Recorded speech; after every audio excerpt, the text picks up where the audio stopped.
our brain has evolved to discard information that it thinks has no relevance. If you think of like what is education, like you're basically downloading data and algorithms into your brain, and it's actually amazingly bad in conventional education because like it shouldn't be like this huge chore. So I think colleges are basically for fun and to prove you can do your chores, but they're not for learning.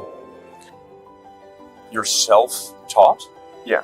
Well, self-taught, yes, meaning I don't have an aerospace degree. So how did you go about acquiring the knowledge? Well, like I said, I read a lot of books, talked to a lot of people, and have a great team. It's important to teach problem solving, or teach to the problem, not to the tools.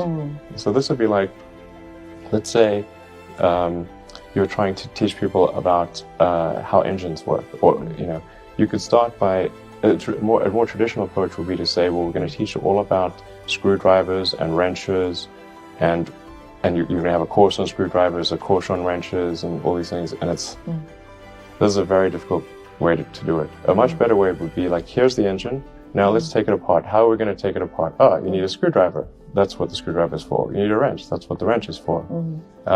And then a very important thing happens, which is that the relevance of the tools becomes apparent. You don't need college to learn stuff, okay? Everything is available basically for free. You can learn anything you want for free. It is not a question of learning. There is a value that colleges have, which is like, seeing whether can somebody work hard at something, including a bunch of sort of annoying homework assignments, and still do their homework assignments, and kind of soldier through and get it done.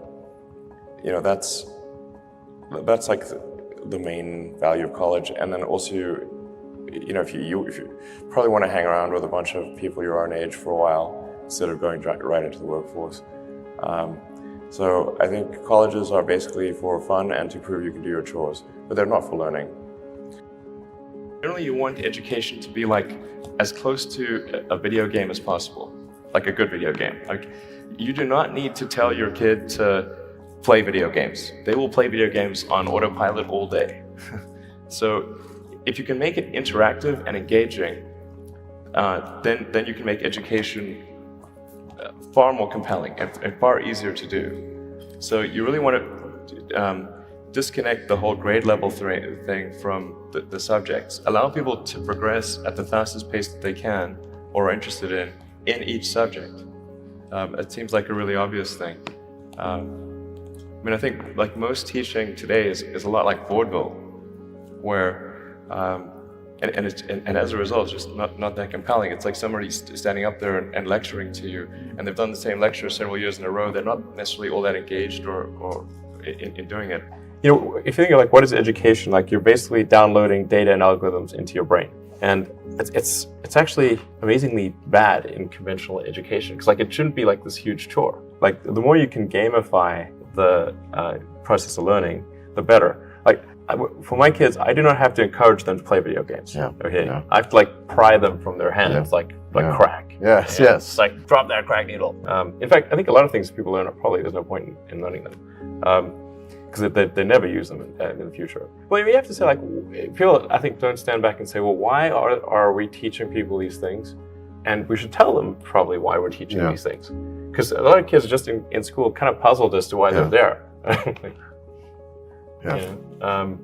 And I think if you can explain the why of things, then that makes a huge difference to people's motivation.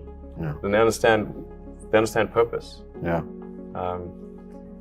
So I think that's pretty important, and just make it entertaining.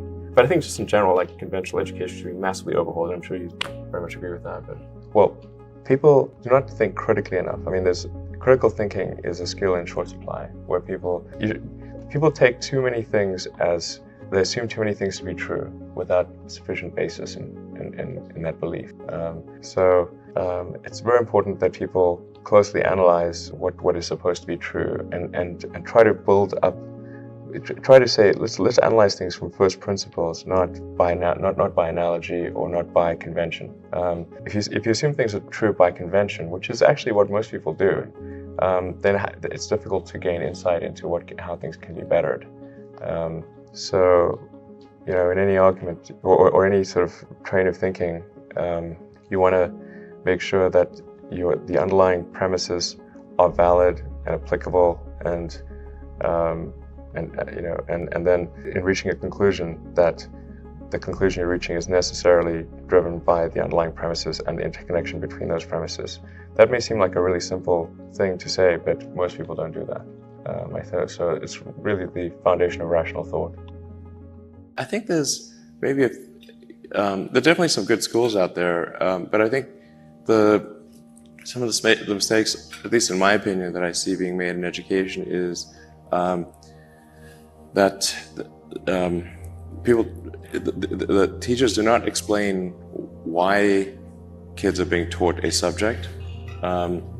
Just sort of get dumped into math and like, well, why are you learning math? What's the point of this? This seems like some, for some people, like maybe it's, I don't know why I'm being asked to do these strange problems. But the why of things is extremely important, because our brain has evolved to discard information that it thinks has no relevance. So then, if on the one hand you're being asked to memorize or learn, say, formulas, but you do not know why this is the case, then you have this cognitive dissonance of, it seems irrelevant, but I'm being told to remember it, so I'll be punished.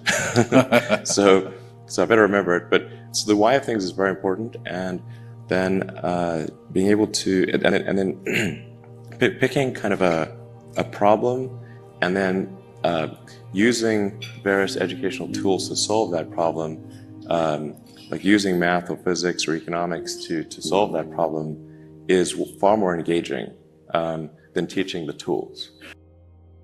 University education is often unnecessary.